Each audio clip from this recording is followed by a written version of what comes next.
दोस्तों नमस्कार, मैं जगन्नाथ गौतम सियासत हिंदुस्तान यूट्यूब मंच पर आपका स्वागत है। दोस्तों आज मेरा कोई बातचीत का कोई खास मुद्दा भी नहीं है, लेकिन मैं आज सारे दिन सोचता रहा कि भाजपा ने किस तरीके से अपनी विस्तारवादी नीति अपनाकर ईस्ट इंडिया कंपनी की तर्ज पर सारे क्षेत्रीय दलों को अपनी गिरफ्त में लेकर किस तरीके से उनको ठिकाने लगा दिया और वो क्षेत्रीय दल आज कहाँ हैं और भाजपा कहाँ है, इस पर ही आज गपशप करते हैं। दोस्तों बात करते हैं शुरुआत लोकसभा चुनाव 1984। दोस्तों 1984 के चुनाव में पूरे देश में कुल 514 सीटों पर चुनाव हुआ था। पंजाब और असम में नहीं हुआ था क्योंकक्योंकि वहाँ पर उस टाइम अशांति चल रही थी। तो दोस्तों 514 सीटों में से कांग्रेस को 404 लोकसभा की सीटें मिली थी, जो आज तक का इतिहास में एक रिकॉर्ड है। और बल्कि इसी रिकॉर्ड को पार करने के लिए संभवतः पिछले लोकसभा चुनावों में भाजपा ने अब की बार 400 पार का नारा दिया था। तो दोस्तों जो मैंने बताया आपको कि 1984 में लोकसभा की 404 सीटें कांग्रेस को मिली थी 514 में से, और भाजपा को मिली थी सिर्फ 2। उन्होंने दहाई का आंकड़ा भी नहीं छुआ था और यहाँ तक कि अटल बिहारी वाजपेयी भी चुनाव हार गए थे। दोस्तों तो यहाँ से ही हम आगे की बात करते हैं कि भाजपा ने किस तरीके से बाकी दलों को किनारे लगाने का काम किया है। यदि हम पुराने स्तर से शुरुआत करें तो जो आज की हकीकत है दोस्तों, पहले तो मैं आपको बताया कि कांग्रेस को 404 सीटें मिली थी और भाजपा को 2 सीटें। 1987 के हरियाणा विधानसभा चुनाव में दोस्तों ताऊ देवीलाल की लहर थी और भाजपा ने ताऊ देवीलाल की लहर न्याय युद्ध के कंधों पर चढ़कर 16 सीटें जीती थी और ताऊ के लोक दल को मिली थी 60 सीटें, यानी दोनों को मिलाकर 84 सीटें 90 में से। 76 और कुछ और निर्दलीय थे, यानी कांग्रेस को सिर्फ 5 सीटें मिली थी जो उससे पहले वो सत्ता में थी। तो दोस्तों ये पहली बार हरियाणा में भाजपा को इतनी बड़ी तादाद में सीटें मिली थी। उसके बाद ही हम फिर हरियाणा की बात करते हैं। 1996 में भाजपा की जैसे कि नीति थी पिछलग्गू बनकर क्षेत्रीय पार्टियों के वो अपना वजूद कायम कर रही थी और उसकी जो नीति थी विस्तारवादी, उस पर वो पर्दे के पीछे से काम कर रही थी। जब ताऊ देवीलाल का ग्राफ गिरा तो 1996 में चौधरी बंसीलाल की हरियाणा विकास पार्टी, क्योंकि वो कांग्रेस से अलग होकर नाराज होकर अलग अपनी पार्टी बनाई थी, हरियाणा विकास पार्टी HVP, तो उसके साथ मिलकर भाजपा चुनाव लड़ी और 90 में से 33 सीटें बंसीलाल की HVP ने जीती और बीजेपी ने जीती 11। ये सीटें हुई 44 और कुछ निर्दलियों को बनाकर चौधरी बंसीलाल की सरकार बनी। लेकिन इस सरकार को भाजपा ने पूरे 5 साल नहीं चलने दिया और बीच में ही संभवतः 1998 में ही बंसीलाल सरकार को गिरा दिया और फिर ताऊ देवीलाल की इनेलो यानी चौधरी ओम प्रकाश की पार्टी को समर्थन देकर और चौधरी बंसीलाल की पार्टी को गिराकर फिर चौधरी ओम प्रकाश चौटाला की पार्टी में शामिल हो गई और सत्ता की भागीदार बनी। दोस्तों मैं मोटे मोटे तौर पर कहूँ तो आज की जो स्थिति है, आज की जो हकीकत है, करंट सिनेरियो है, महाराष्ट्र में शिवसेना के 2 टुकड़े, शिंदे बनाम उद्धव ठाकरे, बिहार नीतीश कुमार जेडीयू की राजनीतिक ताकत का सिमटना और भाजपा के दया पर निर्भर। तो दोस्तों मैं एक बयान दिलाना चाहता हूं कांग्रेस के तत्कालीन राष्ट्रीय अध्यक्ष जेपी नड्डा जी का। ये बयान संभवतः 31 जुलाई 2022 का है। तो उन्होंने एक जनसभा में कहा था कि क्षेत्रीय दल खत्म हो जाएंगे, सिर्फ भाजपा बचेगी। चूंकि कांग्रेस मुक्त भारत की तो पहले ही घोषणा कर चुके थे। कांग्रेस मुक्त भारत, गांधी परिवार मुक्त कांग्रेस और क्षेत्रीय दल मुक्त भारत और केवल भाजपा अकेली पार्टी राज करेगी भारत में। और उसका आप तौर तरीका देख ही रहे होंगे कि हमारे प्रधानमंत्री नरेंद्र मोदी जी चाइना के प्रेसिडेंट शी जिनपिंग की तर्ज पर एकाधिकार चाहते हैं, एक ही पार्टी का राज चाहते हैं। और उनके मित्र पुतिन वो भी उसी तरीके की राजनीति रूस में कर रहे हैं। उन्होंने भी अपने जीवित रहने तक प्रेसिडेंट बनने का कानून पास करा लिया है। वही स्थिति चाइना में शी जिनपिंग की है कि वो जब तक चाहेंगे तब तक चाइना के प्रेसिडेंट रहेंगे। उसी तर्ज पर दोस्तों भाजपा और नरेंद्र मोदी जी चल रहे हैं। क्योंकि भाई दूसरे भाजपा नेताओं को तो इन्होंने 75 साल का होने पर एक कोने में बिठा दिया और आप 75 साल होने के बावजूद भी कुर्सी पे जमे हुए हैं। तो उनकी कायदे कानून क्या हैं, उनके बयान क्या हैं, ये देश की जनता सोचे।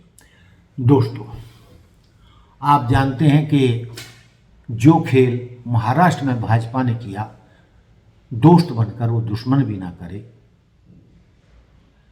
जिस शिवसेना ने हिंदुत्व के नारे के साथ उनका साथ दिया, 25 साल तक भाजपा का साथ दिया और उनको महाराष्ट्र में राजनीतिक तौर पर बुलंदियों पर पहुंचाया, उन्हीं को इन्होंने दगा दी और उन्हीं की 2 बार पार्टी कर दी और यहाँ तक कि उद्धव ठाकरे से उनका चिन्ह भी छीन लिया। वही खेल उन्होंने जो है शरद पवार की पार्टी के साथ किया। वहां भी बंटवारा करा दिया, चाचा भतीजे को बांट दिया। वहां भी उन्होंने वो पार्टी भी तोड़ दी और आज भाजपा का महाराष्ट्र में मुख्यमंत्री है। तो उसकी इसी बात को फिर मैं वापस बिहार पर आ जाता हूं। बिहार में कोई भाजपा का कोई नाम लेवा नहीं हुआ करता था, लेकिन जेडीयू के कंधों पर चढ़कर भाजपा ने बिहार में राजनीतिक पांव जमाए और उन्हीं के सहयोग से सत्ता में आई। उन्हीं के साथ संगठनात्मक चुनावी गठबंधन करके बिहार की राजनीति में आई। और आज आप देख रहे हैं कि किस तरीके से उन्होंने नीतीश कुमार को मुख्य धारा से निकाल बाहर किया है और कहा जा रहा है कि वो राज्यसभा में आ रहे हैं, मुख्यमंत्री पद छोड़ेंगे और भाजपा का मुख्यमंत्री पहली बार बिहार में बनेगा। तो ये वो बिहार में कर रहे हैं। और इससे पहले आप और जाना चाहो तो रामविलास पासवान की पार्टी को भी तोड़ दिया था। उनके भाई को पहले सर्वे सर्वा बना दिया पार्टी का, उनको सपोर्ट किया और उनको उसमें केंद्र में मंत्रिमंडल बना दिया। फिर अगले चुनाव आए तो उनको ठिकाने लगा दिया और पासवान जी के बेटे को का साथ दिया। तो वो पार्टी भी धराशायी सी है, वो भी भाजपा के दम पर जीवित है, यानी भाजपा के वोट बैंक पर जीवित है वो भी। तो कौन सी ऐसी जगह है जहां भाजपा ने अपनी विस्तारवादी नीति को बढ़ावा देते हुए अपने ही साथियों के साथ दगा ना की हो। दोस्तों, मैं ये शब्द बोल रहा हूँ, मैं कोई राजनीतिज्ञ नहीं हूँ कि मेरा किसी से पार्टी से लेना देना है, लेकिन इसी तरह हम जो पंजाब में जाएं तो आज आप देख लीजिए, जो सबसे बड़ी ताकत अकाली दल होता था, आज अकाली दल की क्या दुर्गति है। उसके साथ भी इन्होंने चुनावी गठबंधन किया, सत्ता में भागीदारी की। मैं एक बार फिर हरियाणा में लौटता हूं। आप देखें कि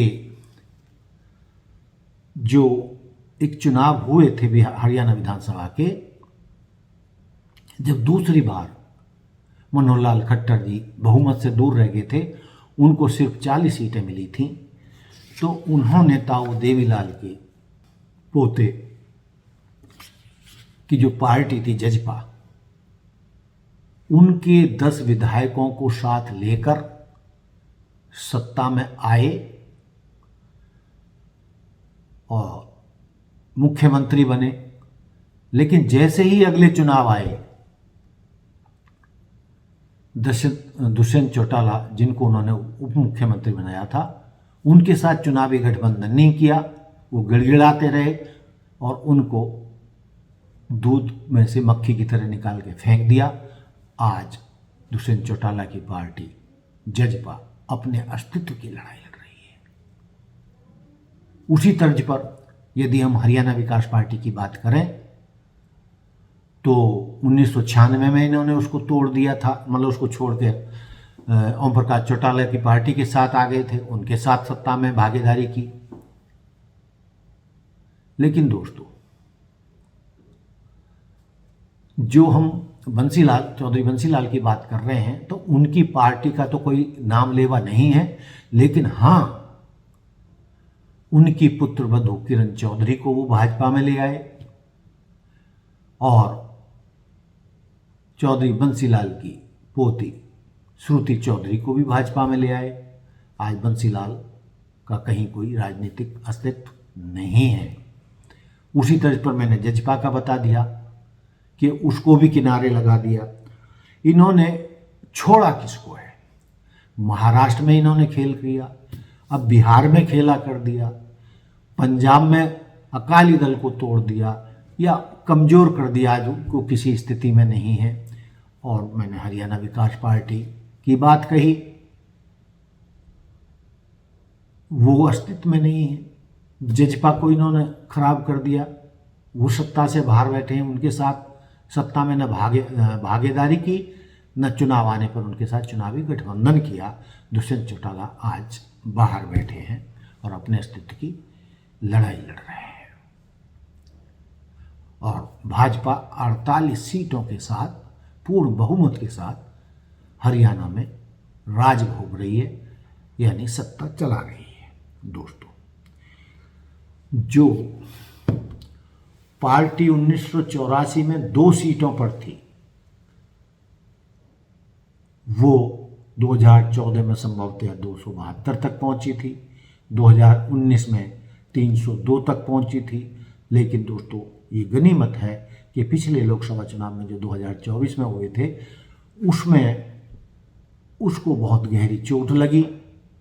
उसके सपने अब की बार 400 पार तो बहुत दूर रहे, वो 240 पर ही आके अटक गई और इस बार उसे पूर्ण बहुमत भी नहीं मिला।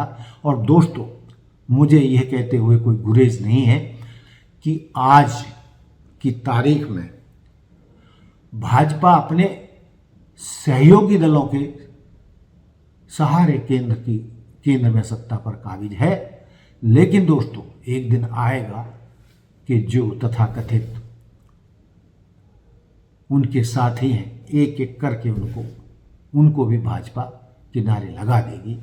तो मैंने जो है हल्का फुल्का सा ये विश्लेषण किया है कि ईस्ट इंडिया कंपनी की तर्ज पर जो अंग्रेज यहाँ भारत में व्यापार करने आए थे और पूरे भारत को गुलाम बना लिया, उसी तर्ज पर दोस्तों भाजपा ने अपने साथियों, छोटे छोटे दलों के साथ चुनावी गठबंधन करके उनके कंधों पर चढ़कर अपनी पार्टी को विस्तार दिया और आज वो केंद्र की सत्ता में है और ज़्यादातर राज्यों में उनकी सरकारें हैं।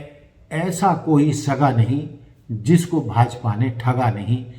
ये मैं नहीं कह रहा, पूरे देश की जनता जानती है कि भाजपा का विस्तारवादी नीति बिल्कुल ईस्ट इंडिया कंपनी की तरह है और वो इसी तरीके से देश की राजनीति पर कब्जा कर रही है। और जैसा कि मैंने शुरू में कहा कि मोदी जी भी एक पार्टी एक प्रधानमंत्री की नीति पर चल रहे हैं, वो पुतिन की हो चाहे जी जिनपिंग की तो हो। तो ये मैंने छोटे छोटे से मुद्दे आपके सामने रखे हैं, आप इनसे कितने सहमत हैं, क्या मैंने जो कहा वो सत्य है या नहीं, मैं इस पर आपके कमेंट चाहूँगा। क्या भाजपा की नीति विस्तारवादी नहीं है? क्या ईस्ट इंडिया कंपनी की तर्ज पर भाजपा ने पूरे देश की राजनीति पर कब्जा नहीं कर लिया है? तो दोस्तों, मुझे आपके विचारों का इंतज़ार रहेगा। तो देखते रहिए सियासत हिंदुस्तान। जय हिंद, जय भारत, जय संविधान।